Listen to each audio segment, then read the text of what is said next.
안녕하십니까, 정형외과 전문의 조광석입니다. 요즘 어깨 통증으로 환자들이 계속해서 증가하고 있는 추세입니다. 그렇다면 왜 이렇게 어깨가 아픈 환자들이 늘어나고 있을까요? 오늘은 어깨 환자들, 이 외래에서 가장 흔하게 하는 질문들, 그리고 가장 궁금해하는 것들 위주로 간략하게 설명하는 시간을 갖도록 하겠습니다.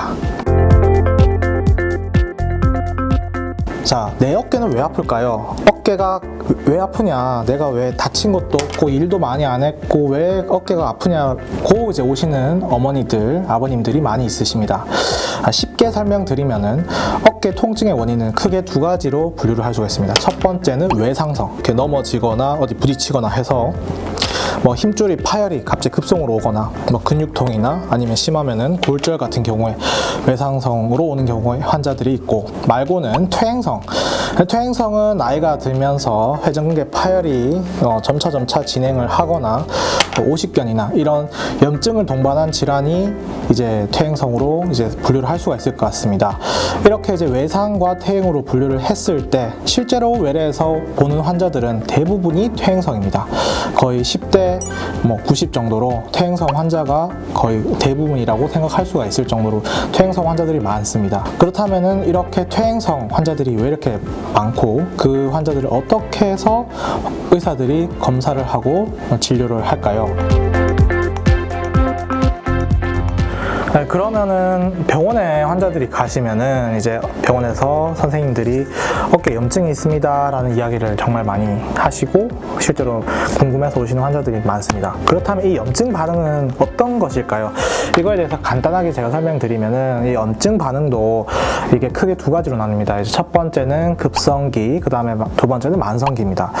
이 급성과 만성의 염증 반응은 기전 자체가 다릅니다. 간략하게 이제 설명을 드리면은 급성 통증, 이 급성 염증 반응은 이제 우리가 환자들 중에서도 석회성 건염이나 오십견 초기나 힘줄 파열이 생겼을 때 초기에 나타날 수 있는 아주 통증이 심한, 극심한 통증인 경우에 급성 통증이라고, 급성 염증 반응이라고 이야기를 합니다.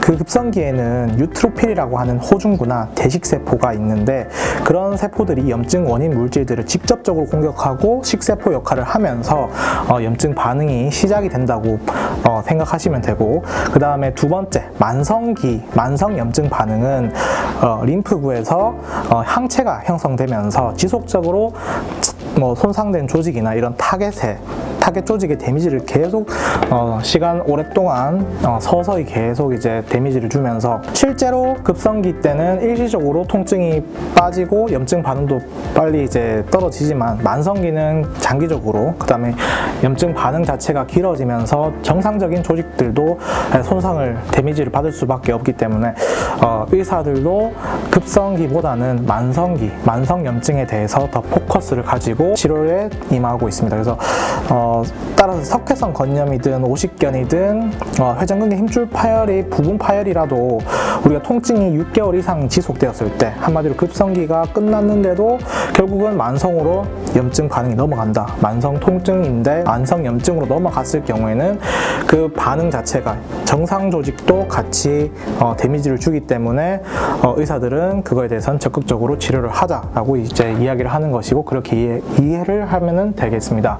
통증 또는 이제 염증 이런 것들이 결국은 초기에 일시적으로 왔을 때 끝나면은 가장 베스트, 가장 좋지만, 그것이 만성으로 넘어간다면은 처음에는 급성기보다 통증이 실제로 더 좀 줄어들었다 하더라도 계속 그게 오랫동안 기분 나쁜 통증이 계속 지속된다면은 전문의한테 진료를 꼭 받고 치료를 제대로 받는 것이 추후에 그 합병증을 예방하는데 가장 중요하다고 볼 수 있겠습니다.